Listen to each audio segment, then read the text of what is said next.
What is up, guys? Welcome back to the Zach and Pat Show. I'm Zach. I'm Pat. This is the show about manhood, fatherhood, entrepreneurship, and the mentality it takes to be successful at those things. And we'll probably sprinkle in some helpful real estate advice too, because that's what Pat and I do. You know, guys, life can be tough. We can go through some things and struggle at times, but this is the show to let you know that you're not alone. So if you're someone out there going through any of these things, this is the show for you. All right, guys, let's talk about something we all need. High quality, comfortable, stylish clothing that actually holds up in real life. Whether you're grinding at work, hitting the gym, or just hanging out, the Normal brand has you covered. I've been rocking their gear, and let me tell you, it's not your average clothing line. They've nailed it perfect with the perfect blend of durability, comfort, style, whether it's a go-to rugged Henley, a hoodie, a button-down that doesn't make you feel like a stiff, the Normal brand is where it's at. The best part is you can support the show while upgrading your wardrobe. Just hit the link in the description below. Check out their collection. Trust me, once you try it, you'll wonder why you didn't do it sooner. The Normal brand. Made for real life, built to last. Now go check them out. Shout out to our friends over at Captain Beard Co. Guys, if you are looking for beard care products, shampoo, conditioner, body wash, give Captain Beard Co. a try. They have this unbelievable beard butter, balm, oils, and then it smells amazing. Ladies, if you're looking for something for your men as a gift to help with their grooming, check them out.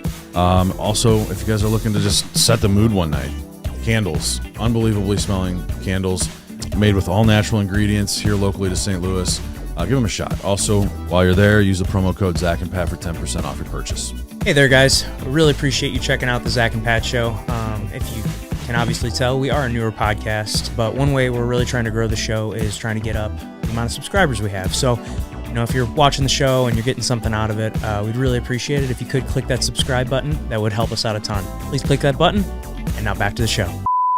We have a very special guest in studio today. He's a friend of mine, the great and powerful Tom Simcox. Welcome. Hey, thank you very much for having me. Yeah, man. Of course. Thanks for coming on. Yeah, I'm looking forward to this conversation. Yeah, it's going to be great, man. So, you know, for the people out there that don't know you, Tom, just give us kind of like a real brief overview, and we'll really kind of dive into things in more detail here, just for the people out there that don't know you. Just a little brief summary. Yeah, I'll keep it real brief. First of all, I'm a father and I'm a husband. That comes first. And what am I currently doing now? I own a couple businesses that are real estate related towards development and property management. And in addition to that, I'm also a wealth coach, a wealth wellness coach. And before that, I was working as the CEO of a large real estate company here in St. Charles County, and being a coach for entrepreneurs and real estate agents, high-level real estate agents and business owners for a few years. And before that, I was living abroad for quite a few years and self-described vagabond. So yeah, I've kind of done it all in my short life, and looking forward to adding a lot more. I'm kind of the type of person that believes that there's no point in living just one life. We have a great opportunity here on this world, and why not live dozens of lives within the opportunity?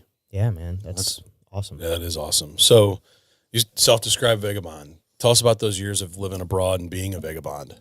Yeah, definitely. I mean, first of all, I mean, to bring it to, you know, what you guys try and get here, the mix between entrepreneurship and life and purpose and things like that. You know, when I was, I guess what living abroad did for me and how it relates to entrepreneurship is that it really gave me the opportunity to realize that, like I'm a believer that a lot of our success in life has to do with our own self-image, the way that we see ourselves and the habits of that and habits and routines that creates. And living abroad really gave me the opportunity to find out that I am very much in control of my self-image, and that I have the opportunity to shape my self-image, and that in turn shapes who I become and what I can accomplish. Wow. So I know you said you lived in 7 different countries over the course of 5 years. Yeah. And it started with a study abroad program. I guess, living abroad, it gives you that opportunity. So how did it help me to develop that idea that it helps to shape your self-image and things like that? I think that what a lot of people neglect to understand is how much our environment really shapes who we are and our self-image, right? So we're very influenced by our environment. And I think a second part of that is towards our self-image is our habits and our routines that we bring into our daily lives. So studying abroad and living abroad, okay, how does that help? Number one, you're thrust into a whole new environment. Your environment has changed, and that gives you an opportunity towards a new perspective. It's quite common for us to hear people say, "Oh, well, going and traveling that really changed the way that." Going and traveling abroad, that really changed the way that I saw things. It really opened my eyes. That's something that we hear really often.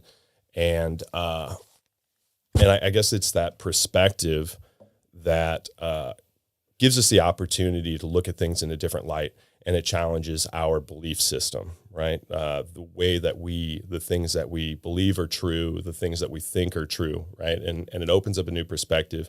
And not only are we seeing a new culture, a new way of life, but we're inserting ourselves into that new culture and that new way of life. And it helps us to create self-awareness around who we are as a person and how we are going to show up as a person of potential and show up in that new environment. And the second is, with our habits and our routines, well, when you go and you end up in a new place, well, your habits and routines are completely disrupted. So you have an opportunity to really turn the page and start new habits, new routines, and that helps, again, to re-identify who you are and see how you show up in that new environment.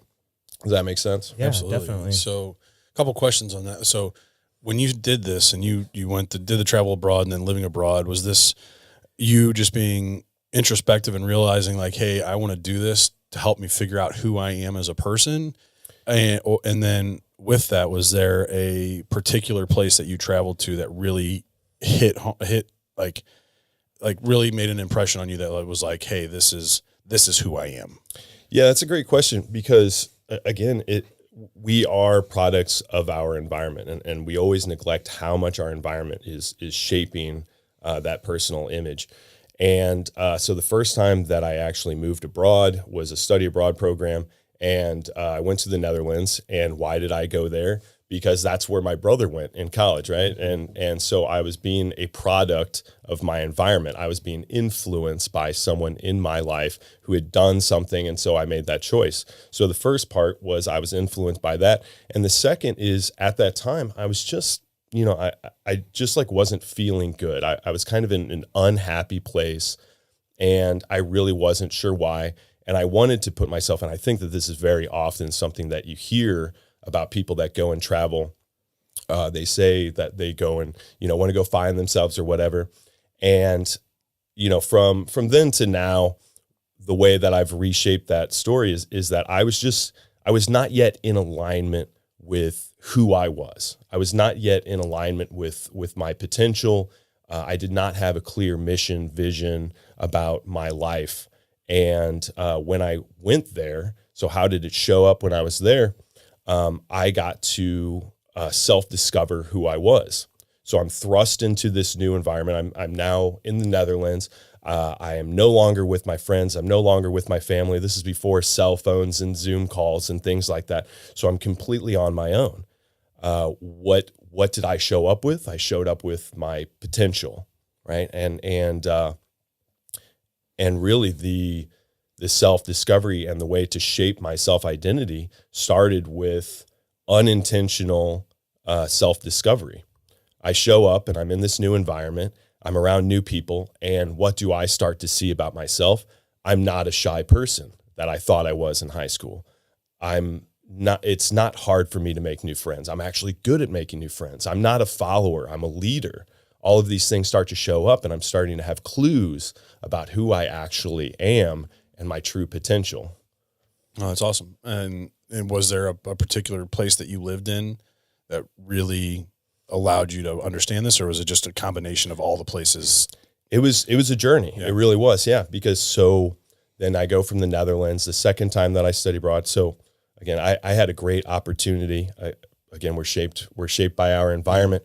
The school that I was going to, University of Central Missouri, had really great study abroad programs, and people weren't taking advantage of them. So there was a lot of grants and scholarships that were just not being gobbled up. So I decided to gobble them all up. Yeah. I studied abroad again, went to Germany, this time for a year. So I actually finished my university experience in Germany. And so I really took this to the next step. And this time, learning what I had kind of learned from that self-discovery in the Netherlands and that first experience, I now started to go from self-discovery to trying to shape my identity, starting to construct or design who I was instead. I had seen that potential. Now, how can I add to it? I wanted to show up in Germany and be the type of person that has friends from all over the world, that is shamelessly friendly, shamelessly outgoing. So I chose to be that person. I asked myself the conditions of, if this is the result I want, what needs to be true about my personality? What needs to be true for me to show up to get these results? And so I just went in there and I just leaned into it. And at first, we call this fake it until you make it, right? And I think the stereotype of Americans over there is that we're friendly, we're outgoing, big cowboy hat, howdy, Mm-hmm. So I just leaned into it. And I not only faked it until I made it, but I started to discover that this is who I really am. I'm an outgoing person. I'm a leader. I am friendly. And I have all of this potential that started showing up. And really each step of the way, I guess an important note to throw in there is that when I was in Germany finishing up school, it was 2008, 2009. Oh, okay. So a lot of our friends, that are getting out of school at the same time, they're going back to their high school jobs. So I'm just like, well, things are going pretty well here. I'll just stay here. So I stayed for a while. And then really leaning into this thing that I'm discovering, that throwing myself into new environments and having this potential and this opportunity for self-discovery, I wanted to throw myself deeper into the pool.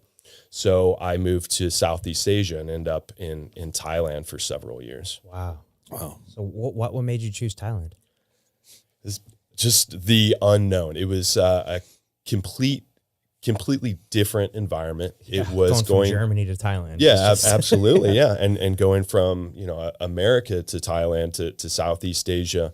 I had taken a small trip to Morocco with some of my friends in Germany, and I just loved how exotic it was, for a lack of a better word. Everything was completely different about it. So I wanted to go and live somewhere completely different. Again, like I was having this experience where I was going somewhere new, and that was challenging my belief system. Putting myself into a new perspective was challenging my belief systems, challenging the things that I thought I knew to be true. And when I could start chipping away at the things that I thought were true, I started to discover what was really true about myself. Okay. Wow. So how long did you stay in Thailand then? I was back and forth in Southeast Asia for about 4 to 5 years. So are you working when you're in Thailand, or what are you doing for money? Yeah, again, so this comes back to the vagabond part. So there was a good amount of years where I was being very scrappy.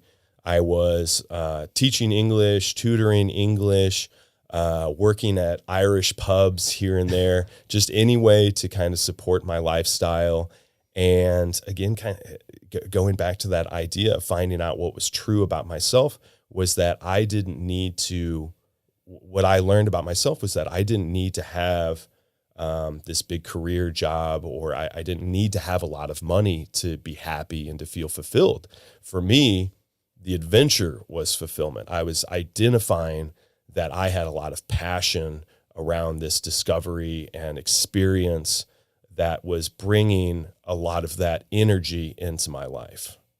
And I'm sure that especially that comes into help a lot with what you're doing now on the financial literacy side of things. Like, you learned early on that you don't need a lot of money and to live frugally.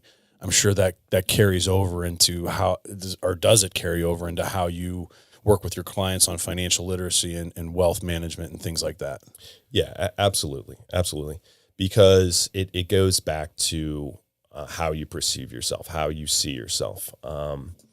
Our self-identity really leads to our thoughts. Our thoughts lead to our feelings lead to our actions lead to our results. Very often we are caught in a cycle of seeing our results and having a self-identity based on our results. And we are caught in kind of a trap where, so we often get stuck in this cycle where we're defining ourselves by our results. And if we're getting results that we're not liking, we start to blame ourselves. We start to have bad feelings about that, and we don't know how to break that cycle. So when it comes to entrepreneurship, or when it comes to building wealth, building financial independence, when it comes to anything that we define ourselves as, or when it comes to any kind of result that we are trying to get, we need to work our way backward and really start to identify ourselves as who we want to be. We need to get very clear about our mission in life, our vision in life, our mission, vision, values, beliefs, perspectives, so that we can then start putting into place the actions that somebody would do like that. So, like, for example, you guys both do jiu-jitsu, right? Mm-hmm. So, I mean, what are the habits of somebody that does jiu-jitsu at a high level? Well, they show up to the gym every day. Consistency. Consistent. They're practicing proper techniques. They're drilling with really good training partners. Yeah. They're putting themselves in uncomfortable situations constantly. Really, like doing hard things, just doing a lot of really hard things. Yeah. Consistency. Consistently. So there's habits around that, and those habits are hard, as you're saying. So why do we do hard things? Because we believe that we are that type of person. If you were not passionate about it, if jiu-jitsu was not something that lit you up and gave you energy, you wouldn't be willing to do those hard things. So you identify yourself as somebody that chooses to be on the path of mastery in a certain field. So it's not just about wealth creation. It's not about entrepreneurship. It's not about the sport that you want to be in. It's about anything that we want to accomplish. We need to get really clear about who we choose to be, and then put in place the habits. We need to ask ourselves, all right, I am this person. What are the habits that this person has? What needs to be true for me to become this person down the road? Now, would you say that's like the biggest obstacle people have with their financial literacy, is they don't know what they want to be? Or yeah, it's two things. It comes back to where we started, where we are products of our environment, right? So we are very much shaped by the environment around us. Especially nowadays, we are being bombarded by messages telling us who we should be, what we should buy, what success looks like, etc. We are no longer defining our success. We have not taken the time to define our own success.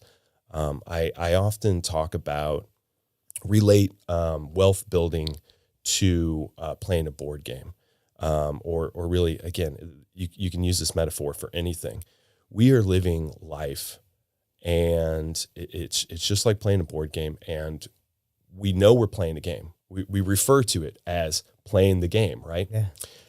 And a lot of us don't know how to play it. We have not been given the rules.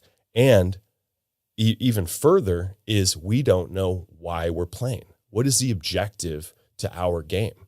I mean, so we ask these big questions sometimes, and we don't know the answer to it. What is the meaning of life? Right?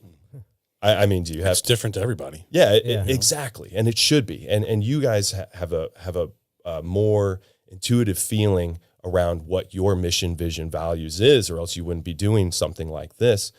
But there's so many people that have not taken the time to identify what their mission in life is. So my mission in life is to live an extraordinary life with variety, to live purposefully, and to enjoy every second of it, to try and milk it for everything that it can be, and in doing so, inspire others to do the same thing. I know what the objective of my game is, and then I can go to the how. How do I do that? Well, for me, entrepreneurship is a way for me to design my life. It makes it easier to have the flexibility, et cetera. So I have the rules of the game. I have said, if I am the type of person that is going to live purposefully, if I'm the type of person that is going to travel with my family, if I am the type of person that is going to live dozens of lives within one, then what needs to be true to make that happen? I'm defining the how: entrepreneurship, financial independence, et cetera. So for me, financial independence, it's not the goal. I'm passionate about financial independence. I'm passionate about real estate, but not as passionate as the other things. Not as passionate about the why. The why is what gets me up in the morning and doing the routine of learning, et cetera, to do the things to become that person. Financial independence for me is the tool to get me there. And everybody needs to define what those tools are as well. And it sounds like you take a very holistic approach to your coaching in terms of breaking it all the way down and getting to that, mission statement or why behind your life. Yeah. I mean, how do you go about getting somebody to break their old belief system and getting into a new belief system? Yeah, it takes time. It does take time, because these are not things that we often reflect on. And it takes time for people to get out of their way and to stop being influenced or really to shut out the influences of the outside world, to shut out all of that messaging and really reflect on what's important to them. Some of the exercises that we do is, if you ask a very broad question, you're going to get a very broad answer, right? So if I ask you what's important to you, or tell me what a perfect day is for you, you're going to get a very broad answer. But if we break down those sections into, 10 years from now, let's say health is important to you. 10 years from now, you wake up and you are in the health that you choose to be. You have written and designed your health, your vision for health. Wake up and tell me what that looks like to you 10 years from now, and say it in the present tense. Say it as if it's already happened. Bring enthusiasm to it. Be positive. Don't say what you're not. Say what you are. You want to jump in, or maybe either of you want to?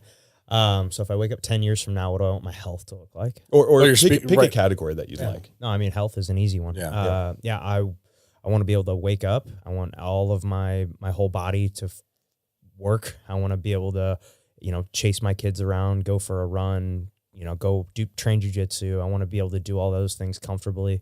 I want to, when I look in the mirror, I want to be happy with what I see and be proud of what I see. But I mean, it's mostly just so I can live a long, happy life with my kids. I want to be as healthy and as strong and, carry as much, strength and muscle mass as I can, just so that I can, because I mean, that's going to keep me young and vital and strong and healthy. Yeah. Have energy showing up. Like you said, you're bringing your family into it, have energy for my children, being able to live at a high level. In 10 years, how old will you be? 31 or 41. 41. Okay. Yeah. So do you think that a lot of people are going to have that result when they're 41? Do you think that the average person is going to have that result when they're 41? Not in this country. Right. Exactly. Wow. So when we are being unintentional, when we let our environment, like you just pointed out, not in this country, and that's so true. When we let the environment affect us, when we let the environment write our narrative for us and create our habits and create, our expectations, then we are going to become the result of that. But when you become purposeful and you design it, now what are the habits that you do on a regular basis? To be that person 10 years from today, what are the things that you're going to wake up and do tomorrow to make sure that that happens? Yeah, well, I'm gonna drink my water. I'm gonna take my vitamins. I'm gonna make sure I'm eating an adequate amount of protein. I'm making sure I'm getting to the gym, whether it's jujitsu or CrossFit or lifting weights. I'm gonna, make sure I'm eating properly. I'm gonna be, giving myself nourishment through, good quality food. And I'm not gonna eat junk. Junk's okay every once in a while, but it's not something I'm gonna live on. Yeah. All of those things I think all add up to me being healthy in 10 years from now. So now let's say that you are somebody that has not yet been on this health journey, but it's important to you. Let's say that you are in bad shape, that your knees are already hurting, et cetera, but you still choose that same vision for yourself. What is something that you could do tomorrow that's just going to improve your habits by 1%? Go for a walk. Go for a walk. Right? That's the easiest thing I think people do. Track your food. Track your food is a big one. Yeah. Man. Yeah. Right. And tracking is really important, right? We need visuals. We need to see what we're doing, because what we focus on really expands. What we focus on really, we have the opportunity to grow in. And so a lot of people are stuck. They are petrified by the fact that they think that they are so out of alignment that they think that they need to that there's just no change, right? They think that it needs drastic action to get them back on track, when really all that we need to do is just 1% better, 1% better. We just need to start adding those habits in day by day, week by week, month by month, and let them accumulate. Because when we start doing new habits, when we start rejecting the narrative that's been given to us, and we change that narrative, all right, we're changing our identity, the way that we see ourselves, and then we are starting to put those habits in, and we're starting to see the results. Exercise is such a good example of this. Health and exercise is such a good example of this, because I think everyone has, at least for a while, gone on some kind of health routine where they've started to see progress. And that starts to change your self-image. Well, it's the same for anything, right? It's the same for financial habits. It's the same for wealth building. It's the same for exercise. It's the same for insert whatever your goal is there. It's just putting in the reps. Yeah. And when we're putting in the reps, we start to see the results, and it changes our self-image. And then we're no longer faking it until we make it. We're truly becoming that person. And it becomes that the habits become our self-identity. And then when it's our self-identity, it starts to change our autopilot. And that's when real change happens. Yeah. My favorite analogy for this whole concept is like building a mountain out of layers of paint. Every day you put another layer down, and eventually, you got a little hill, and then a little bump. And then it just every day you're adding another layer.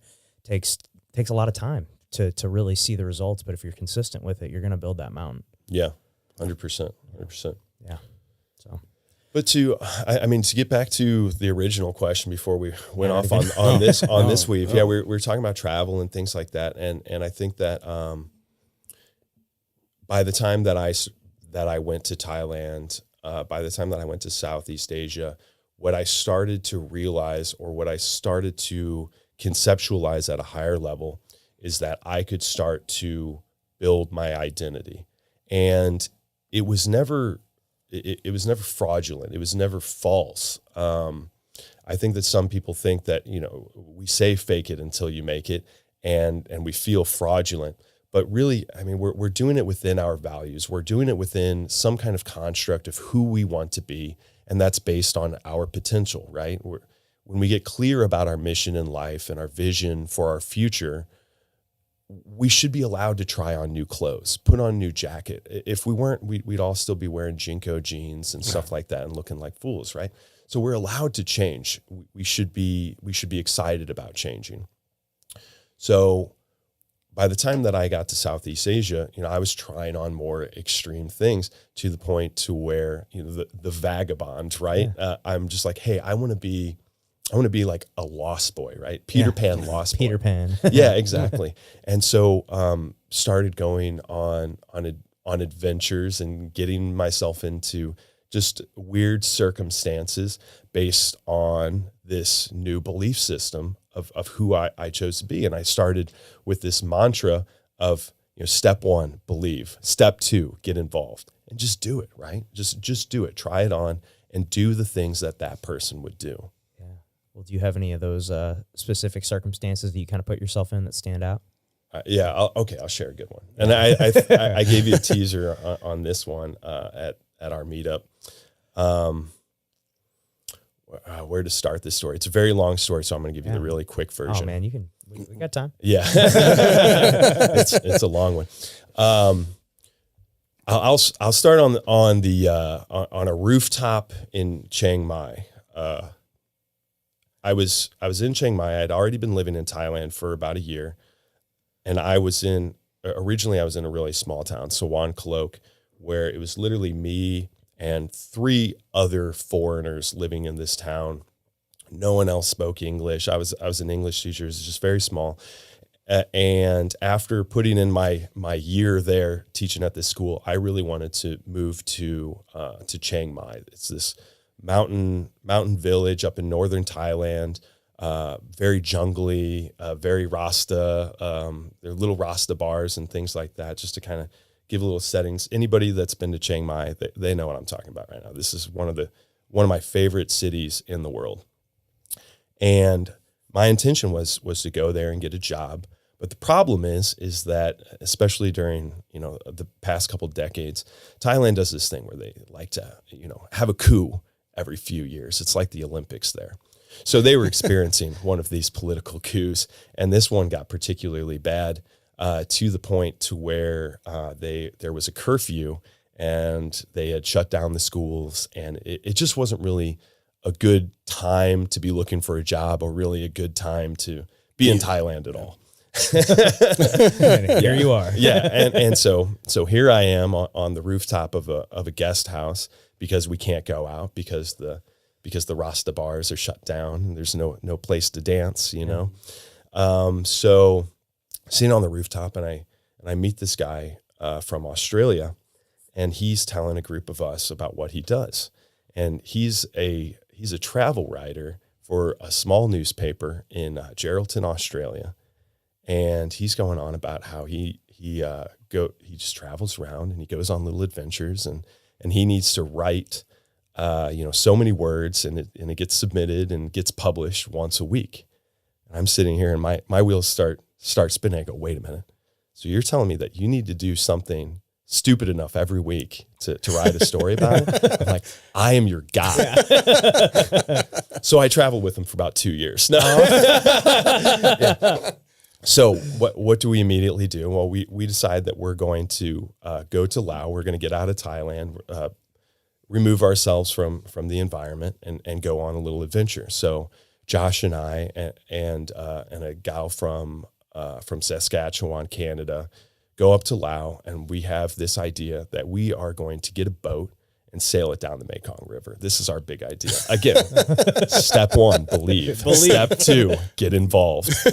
And what did I believe at that time? I believe that I am a vagabond. Yeah. I believe that I'm a lost boy, right? Yeah. So I'm going to do what a lost boy does, whatever I want, right? Yeah. Main character energy. Yeah.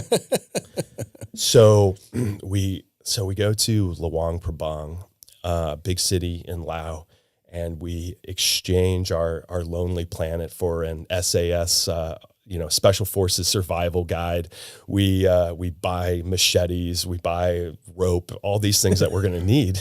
Yeah, for sure. Going on an adventure, to be on a boat and sail it down the Mekong River, right? We have no idea what we're doing. None of us are, boat experts. I was probably the one with the most boating experience, growing up on the river, Missouri River and stuff like that, which is still very limited and not very good. Yeah, what the comparison between the Missouri River and the Mekong? Yeah, we just didn't care. So we take all of our stuff and we head up north up the Namu River, and we end up in this really small fisherman village where we're going to go and we're going to buy a boat. And problem is, turns out it is illegal to sell a boat to foreigners in Laos, probably for good reason, right? Because they don't want us killing ourselves on the Mekong River. But we are not deterred, right? This is we are the Lost Boys. We're gonna make this happen. Yeah. So again, just step one, believe. Step two, get involved. And the three of us were just a mix of just, we weren't saying no to any bad ideas. I mean, good ideas, whatever. So what do? We go into the jungle. We start cutting down bamboo and we build a raft. Oh no. So for 3 days, we're sneaking off into the jungle and we're cutting down bamboo and we're building this raft, and we built this awesome raft. This thing is so cool. And you have to send us pictures of it. So oh yeah, I got so we can put it up some on my phone. Yeah, I'll send them over to you. And so we finish our raft, and the locals, this is a very small town. They knew us. They had gotten familiar with us. They knew we were around. They didn't know what we were up to. They didn't know why we were going into the jungle. But we get our raft and we put it on the water. We put it on the Namu and we sail down and we bring it down to the village. We pull it up.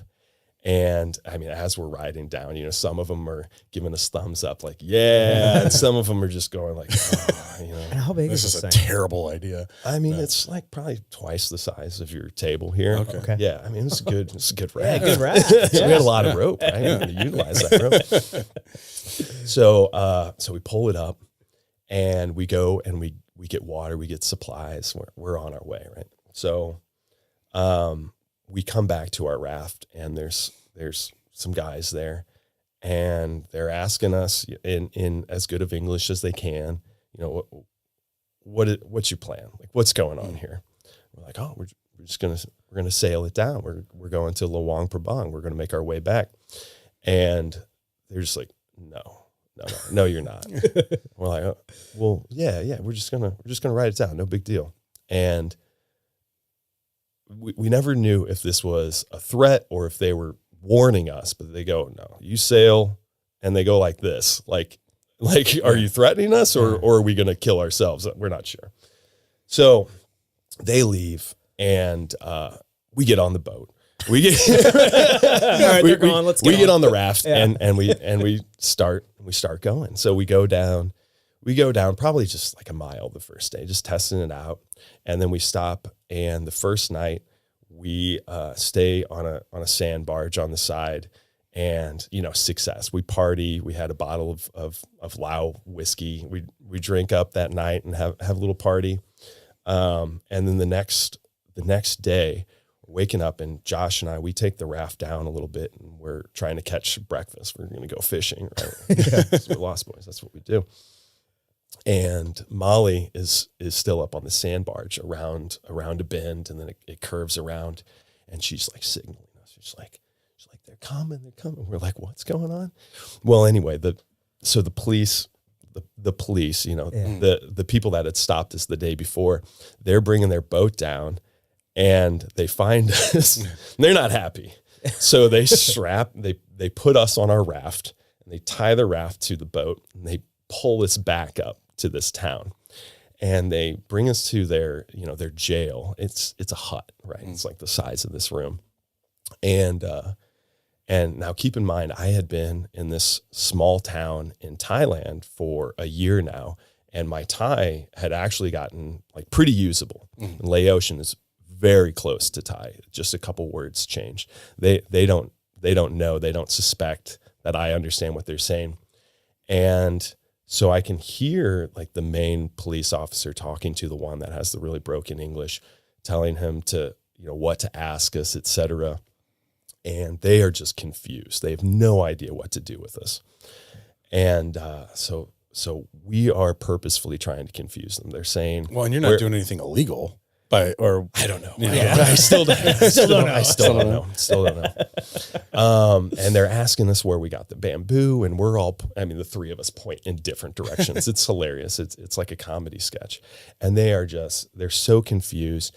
And I hear them trying to figure out what to do with this.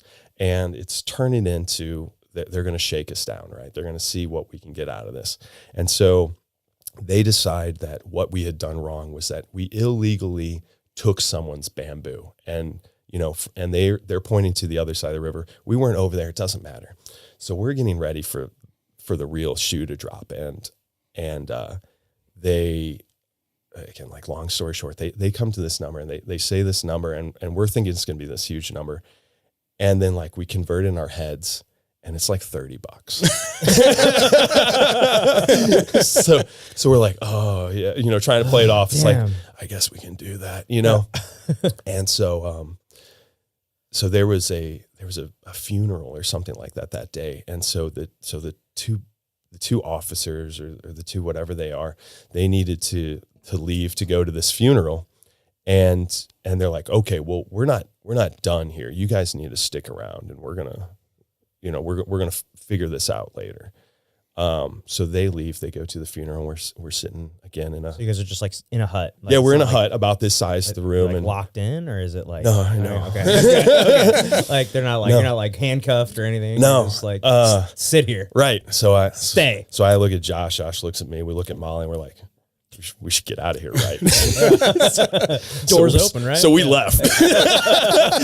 There was one boat ferry. Like, this was the only way to get in and out of town. There's this one boat ferry that came. It came around the same time every day. So we just ran, and we got all of our stuff, and we jumped on the ferry. We abandoned the raft. Man, lost the raft. And but we escaped from prison, I guess you could say. And then we got back to Luang Prabang and went back to our old guest house. Just kind of went in, blended in again, and that was my 25th birthday. Wow. Yeah. Damn, dude, that's crazy. He saw Hangover 3 and was like, how can I recreate this over here in Southeast Asia? Yeah. Dude, that's wild. So then how long did you stay in Thailand? So you went from Thailand to where then? At what point do you come back to the United States, and like what kind of influenced that? It's a long story. It's a lot of bouncing around. So it was. So I've lived legally, like with residence in 7 countries. How many without? Illegal. Yeah. Lao, apparently. Yeah. So legally, I've lived in Netherlands, Germany, Portugal, Romania, Australia, Thailand, and America. So there's a lot of bouncing around here, there, stuff like that. Another big part of this story is that when I was studying in Germany, I met the girl that's now my wife. She was also studying abroad. She's from Romania. So there's still a lot of, traveling to Romania each year and things like that. But yeah, bouncing around for quite a few years. And then at some point, Elena and I moved back to Thailand together, and we both started teaching English at a college in Bangkok, and we lived together for long enough to realize that we wanted to get married and start a family and become adults. So we decided to move to America, really with the intention to come here, get her a blue passport to make traveling easier, because there's a lot fewer visa restrictions for Americans than it was for Romanians at that time. So we wanted to get the blue passport, get some of that American money, and really piss off again and go live abroad. And that's what we've been working on since we moved back. And how long have you been back now? So we moved back in 2014. Okay. So 2014 is now 2025, and we're almost there. We are. There's been some delays. COVID. Well, yeah, COVID, yeah. 2 years and having 2 children, right? Okay, yeah. And how old are they? Our kids are 7 and 2. Okay. And of course that moves the goalpost a bit. When it's just 2 people, being a vagabond is fun. It's kind of the goal. When you have kids, you need to start being a little bit more responsible. You need to think about what that means for, their future and things like that. So that moved the goalpost quite a bit. And it went from, hey, let's get $1,000 of passive income to, let's make this our new goal and then start traveling again.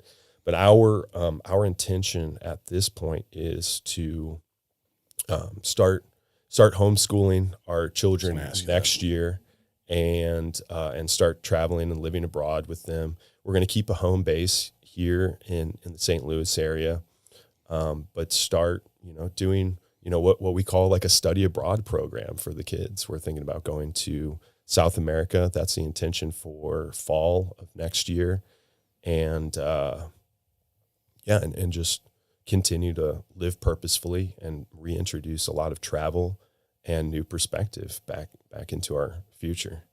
Wow. Sounds like a great way to shape well-rounded children. Yeah, absolutely. And I mean, I've heard you guys talking about this in some of your other episodes, but just the education system, and is this right for where we are in this influx right now with our society? I'm kind of in the same mindset as you guys, that we are really, our school system is not reflecting the future that we're coming into.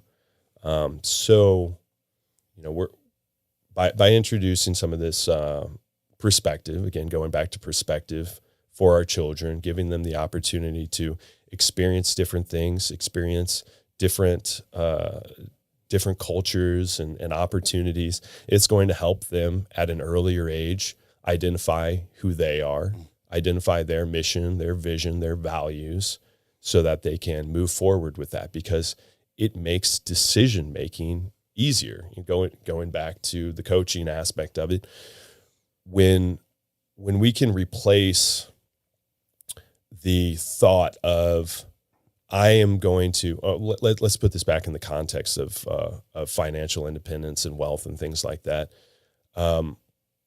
When I can replace the feeling of, I am making this purchase because it makes me feel good now, and replacing that with the feeling of, I choose to tell my money where to go and how I spend my money, because I have a clear vision for my future. I know why I'm investing, because I know how that accumulates into opportunity for the future.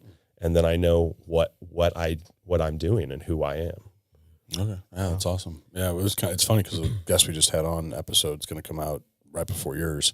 Was talking about how he's divorced and has in a new relationship. He's got 3 kids. She's got 4.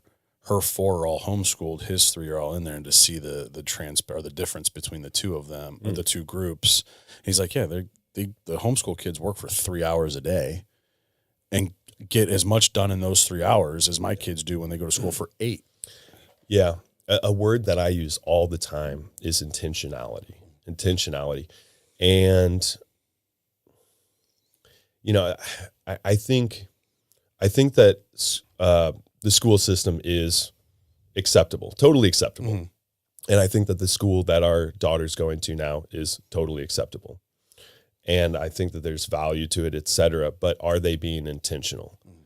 And it's challenging to be intentional when you have so many kids at so many different learning levels, with so many different goals, et cetera, when you really break down how much they are accomplishing in that amount of time, you really realize that it's not just that they're going there to learn. It's that, again, what is our environment? We're being shaped to just think that being somewhere for 8 hours is the goal, right? And our work experience is also shaped that way, around that mentality. I show up to work, I punch in, I stay there for 8 hours and I get paid. Whereas entrepreneurship is all about changing that belief system to being intentional, and the time that I put in, I'm going to get compensated for for the value that I'm bringing. It's a very different way of looking at it. Absolutely. Well, how long after you got back to the States did you start real estate, start coaching, start all of that? Yeah. I got back, and it was actually really challenging coming back, because at that point, what was my identity? My identity was, you can drop me anywhere in the world, in any of these other countries, and I will thrive. But being dropped back into America, I'm just like, I don't know how to function inside of this society anymore. I don't know how to create the resume and things like that. So I did need to start over. However, I was drawn to entrepreneurship because it was more in alignment with my values. It's more in alignment with what we were just talking about. You're getting compensated for what you're doing.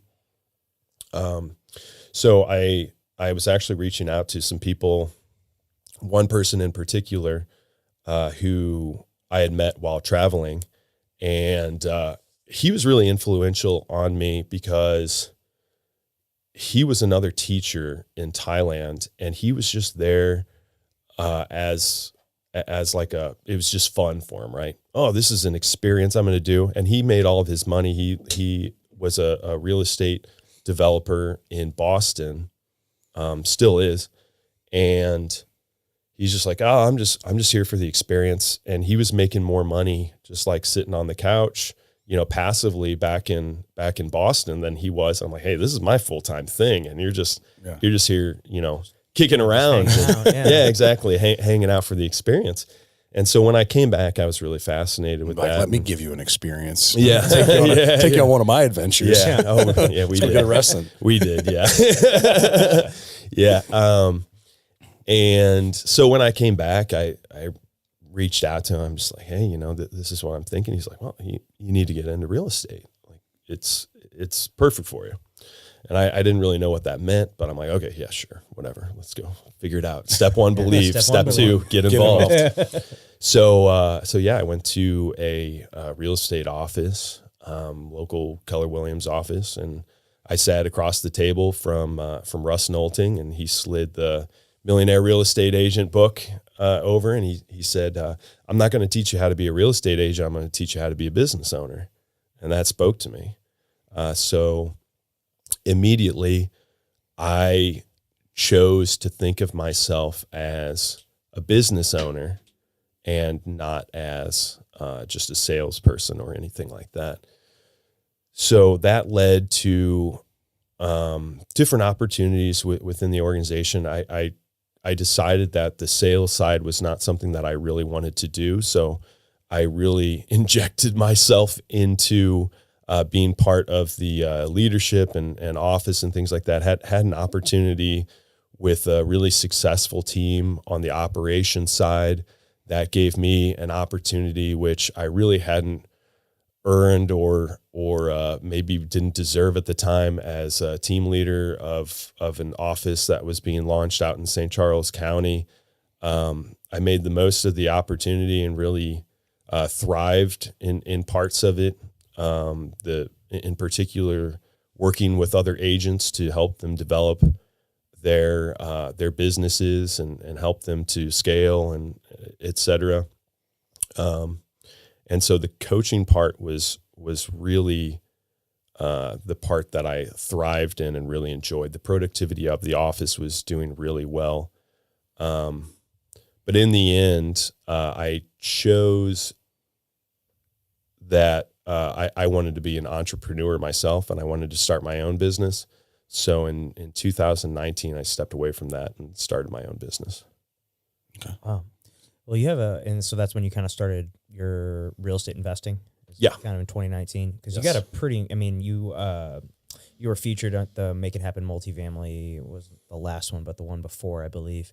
And you told your incredible story of how you basically turned if I'm not mistaken, it was a single family house in Maplewood where you put down like $12,000 into, now it's grown to over $1 million. with what you have with was it a 28 Yeah. unit now? Yeah, and that was one building that we just kind of kept on turning just over kept and turning, over and over. Yeah. I think we're talking about 1031 exchanges, I think. Yeah. And so I mean, it's, I guess if you could kind of tell us a little bit about that, as that story just blew me away. Yeah.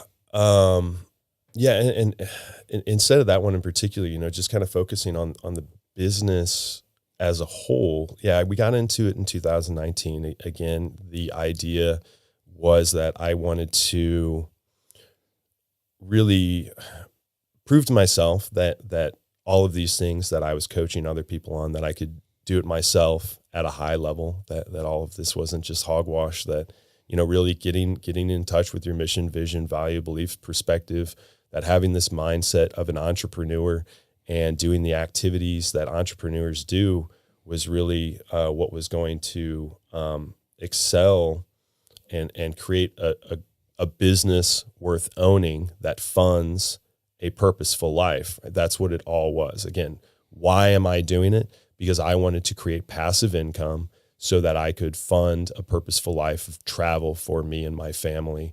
And again, by doing so, inspire others to do the same. That's my big why. That's my mission. And then how was I going to do that?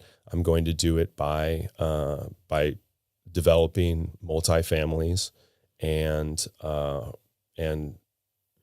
the systems that we use to do that are ones that you can find online. Again, it's like none of the information is hidden. We have everything at our fingertips now. There's YouTube videos, there's Reddit, there's podcasts after podcasts of how to do this. But where do people get hung up is the why. Why are they doing it? Why do you wake up in the morning and do the hard things? Why do you do the hard exercises to become the person, right? You need to be so clear about who you're going to be. So I woke up every morning, I did the hard things. I went into, the coal mine, as I refer to it, and I was doing the construction myself at the beginning and turned a few units, got those stabilized, rolled those over into more units, and to the point to where my bandwidth was running out. So then we were leading with revenue. Now we have enough revenue to hire someone. Once another person comes on, boom, it starts accelerating, right? Once you can get to that point where you have another person, your business should not just double when you bring on another person. It should be set up to 10x. And so with him came the opportunity to bring on another person. So I started to fire myself from the jobs that I should no longer be doing. I started to fire myself from doing the renovations. I started to fire myself from doing the maintenance, and then eventually firing myself from managing the properties until you get to a point to where you are at you are doing a higher level activity, right? We're just leveling up. We're leveling up. So now within that organization, the organization of Sage Network, which is purchasing, developing, and managing multifamilies, my goal now and why I have been getting back into coaching, doing masterminds with other investors and things like that is because the best use of my talents now is influence, so that we can find other investors, other people that may know where the next property is, right? Keep the deal flow going, keep the financing flow going. And two, why am I doing coaching? Well, unselfishly, because I do believe in that ripple effect. I want to help people. I genuinely want to help other people challenge their limiting beliefs and live more purposefully. But selfishly, when I am getting up in the morning and my exercise routine, when my reps are around coaching and helping other people develop their mindset and develop their habits, of course, that's going to get me into a higher level of leadership and mindset myself. So for me to be the best leader in my organization, these were the habits, these were the activities, this was the mindset that I needed to be in. So I got back into coaching to become a better leader. You hear it all the time. You know, if you want to learn something, get a coach. If you want to master something, become a coach. Yeah. Yeah. You know, the abbreviated version of how that works. But yeah. Yeah, absolutely. And I've had coaches throughout, and, you know, and if you don't want to coach, I mean, again, it's like we have all of this information. And if you have all the information and you're still not able to do it, okay, what's the problem? Usually it's the why. Yeah, it's the why. It's the why. It's being able to change the habits. It's being able to reject the narrative. It's being able to reject the limiting beliefs. And a coach really helps with that. And how many people are you coaching currently? Yeah, different levels at this point. We have the mastermind group, which has about a dozen people in it. And then one-on-one coaching. There's like 4 people that I've been coaching, and it was really at the end of last year that I chose to really get back into this at a high level. And again, what did that look like for me? Getting up in the morning, doing my reps. So I've been reaching out and connecting with people that are doing this at a high level. I have a really good opportunity to join another coaching organization that is now developing. It might be a little early to start talking about it, but I think that they are going to be they're also just starting, but they're going to be very influential in the real estate space. And their mission is to reduce the wealth gap, broadly speaking, but also help entrepreneurs, especially real estate agents, not just make money, but start making good money choices, become wealthy, create financial wellness and financial independence for themselves. But broader than that, I also want to help, for lack of a better word, ordinary people, like, just the average person become more financially literate so that they can also start living more purposefully. Financial literacy, going back to what we were saying about the school systems and things like that. I was about to say, it's terrible. They don't teach financial literacy. I think back to what were the financial classes that I had in school, right. And the only thing I remember doing was getting out a fake checkbook. Yeah. And writing checks. And how to balance the checkbook. So what are they teaching you to do? Pay the bills. Yeah. That's so weird, isn't it? Yeah. Huh. I mean, we are being programmed to go to a job, work for 8 hours, take out your checkbook. Write the check, pay the bills. It's so bizarre. Yeah. It is. It's just, yeah. I mean, because it's amazing the amount of people that I talk to on the mortgage side about credit and budgets and things like that it's just like, just basic stuff that people don't think about or know about. Like I get during the application, talk about goals. You would think people going buying a house would have some sort of idea or a goal monthly payment that they would be comfortable with. Mm-hmm. I'd say probably 75% of the people that I talk to have zero idea what I'm asking. Mm-hmm. And it's just like, all right, that tells me where we need to start with all this. So yeah. Financial literacy should be in the framework of telling your money where to go. And people just have not even really thought about that concept of telling their money where to go. And I believe that we are conditioned to think in the order of consume first, right? So where does our money go first is what are we consuming? And then we may be thinking about saving or giving a little bit and then investing last. Whereas backwards. Yeah, it's backwards. Because if we were being intentional and once we get to know who we are in the future and we start to invest in our future self, I mean, another big mindset shift is to really get to know and befriend your future self so that you want to do them favors. And one of the best favors that you can do for them is to put that invest first, put a percentage into investment first, and then give, and then save, and then consume last. And that giving part, again, going back to, the narrative, I think a lot of people think giving to charity, giving to whatever, but really that giving can be giving your time as well. Mm-hmm. And I think for a lot of purposeful people and for entrepreneurs that are clear with their mission and vision, that giving comes back to giving their time back to communities, back to their family, and being able to show up as a better version of themselves for their families, their friends, their children, right? This is a podcast about fatherhood as well. And now that I have chosen to spend my money, like everybody spends their money, I chose to spend my money on a machine that makes more money.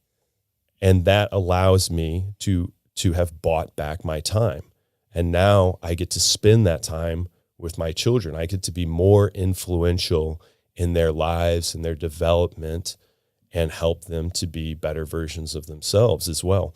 And not just physically present, not just there at the dinner table, but being able to shut off and be present as well, and be a good influence and not just a autopilot version of myself, exhausted from a day's work with nothing left to give, no gas left in the tank, That's awesome. Now, do you think entrepreneurship is for everybody, or do you think that there's some people out there that it's just not suited for?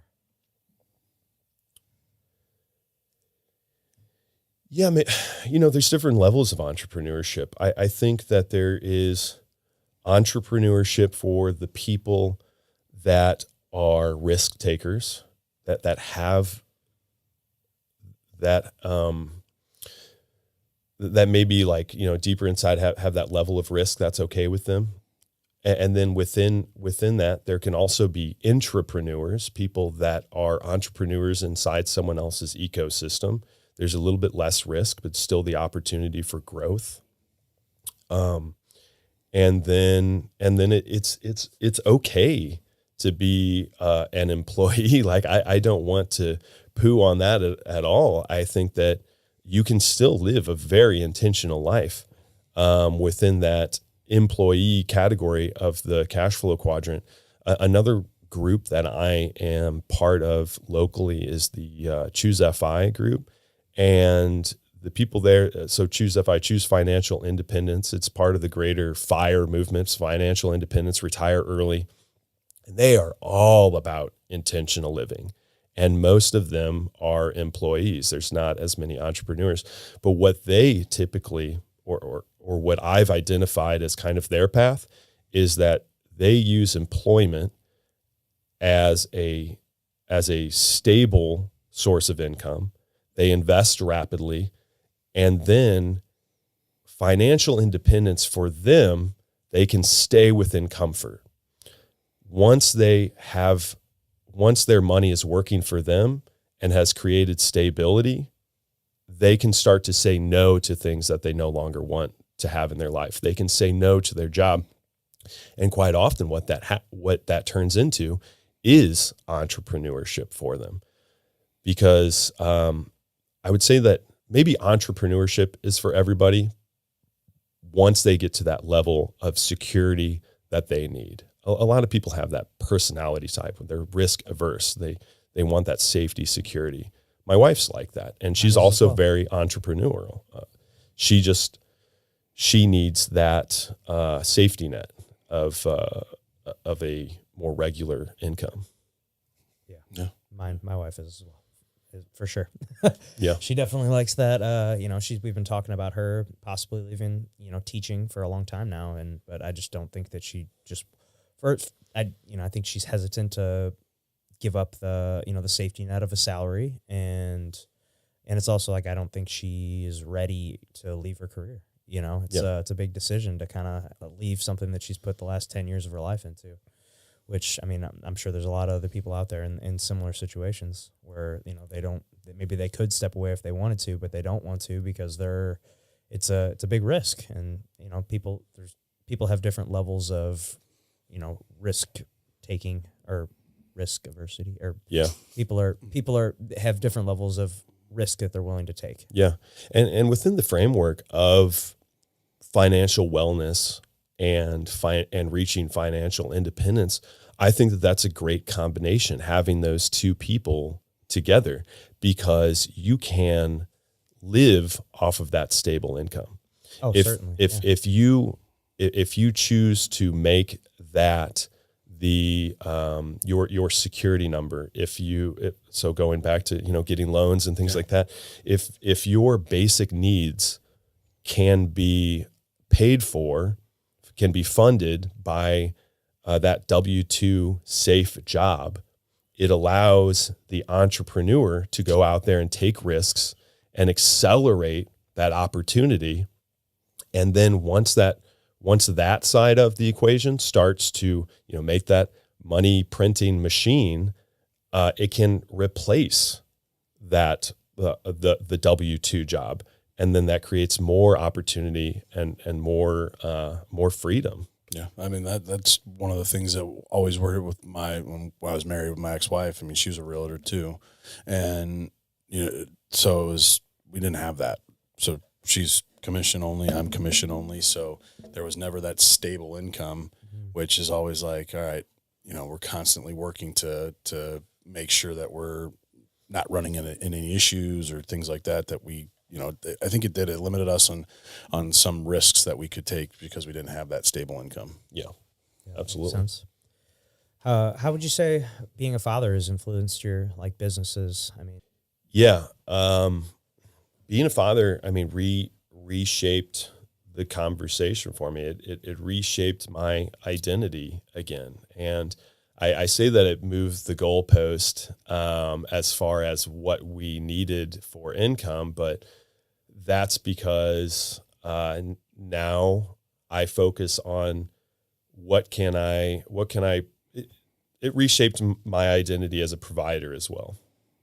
A provider, not just in the sense of giving them what they need, but also providing them with these opportunities to thrive, to learn, to grow.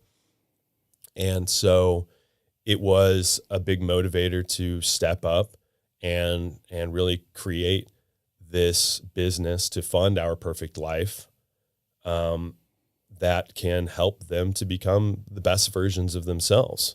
So what does that look like now is, again, getting this business to the point where it has grown. We're growing leaders inside of it to take over these positions that I'm firing myself from, so that we can start to travel and experience new things. That's going to help to give them perspective and help them to identify their own mission, vision, values. it's beautiful. Awesome. I love it, man. Well, if you could give one no BS piece of advice to someone who feels stuck, what would it be? Yeah, again, it's starting to get repetitive here, Yeah, but it's like, why?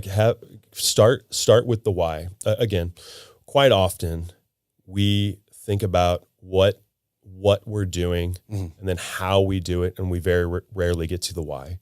Start with the why. Find out, why are you doing this? What is important to you? Identify your mission, your vision, your values. Like, why are you here on earth? Because that is going to help you to shape the how. How am I going to do it? And it's going to influence your decision making. It's going to change your autopilot. It's going to change when you change your feelings. It's going to change your autopilot and help you to automatically make the decisions that are in alignment with your goals. When we don't have clear goals, we are going to make decisions based on our environment, based on things that are being sold to us. We need to write the story. We need to write the narrative of what's important to us and why we are making these decisions. Perfect. Yeah, that's awesome, man. But Tom, I want to be mindful of your time here. So Is there anything that we didn't discuss that you wanted to? Well, we've been talking about all these habits and things like that. You guys talk to a lot of successful people. I mean, what are some of the clues that you often see from successful people?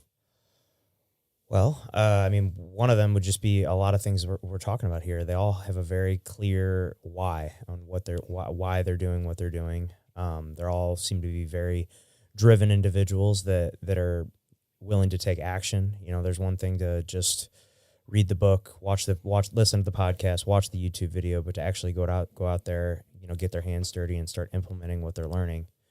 That would be, I would say, some of the biggest things that I've seen through all these people that we've interviewed so far. That, and they're very conscious of their time. They've got their schedules time blocked. They've got everything that they need to do. They've got multiple things that they're doing in a day, and they're very structured with their time. That's been a big one. That's been a pretty common theme amongst everyone is, time blocking. My schedule was blocked off like this, and this, so I can get everything done. And to that point where you were talking about people being able to say no, they're at that point. Pretty much everybody was like, no, we're at that point where I can say no to people and I can say no to things because, again, being back and so in touch with what their why is, that they're not going to let anything get in the way of that. Yeah, it's funny. We see these high-achieving people, and you ask them what they do, and sometimes it's hard for them to even tell you because it's this and this and this and this. And we believe, well, they must be working all the time. Right. They must not sleep. However, it's really interesting because the truth is that some of them are working less than the average person because they've gotten so intentional. They've really identified what those activities are that's going to get them the best result. They got the systems and processes in place. Systems and processes, and eventually when you get high enough, it always comes down to talent acquisition, being able to train and lead those talented people and give them the opportunity to thrive within your ecosystem. Absolutely. Yeah. Perfect. Yeah. Well, anything else you want to talk about or anything else you want to pitch before we get out there? What's the name of your company is? Yeah. My company is Sage Network. You can find me, you can see more about my coaching on Sage Wealth Coaching on Instagram. You can follow me on that. You can contact me through that, send me a direct message or schedule a consultation. I have, free consultations, help you to try and discover what's important to you and identify some of those actions that go along with it. This is for everybody, financial wellness and financial independence is accessible to everyone. You just need to put yourself in the right framework and in the right mindset to accomplish it. Awesome. Well, we like to end it with one last question. It's called the Tombstone Game. Here lies Tom. What's it say on your tombstone? Inspired me to be better. Perfect, man. I love it. It's awesome. Well, thank you guys so much for tuning into the show. If you haven't clicked that subscribe button for us yet, please do so. That would help us out a ton. Click that like button as well. Comment what you thought below, and we will see you next time.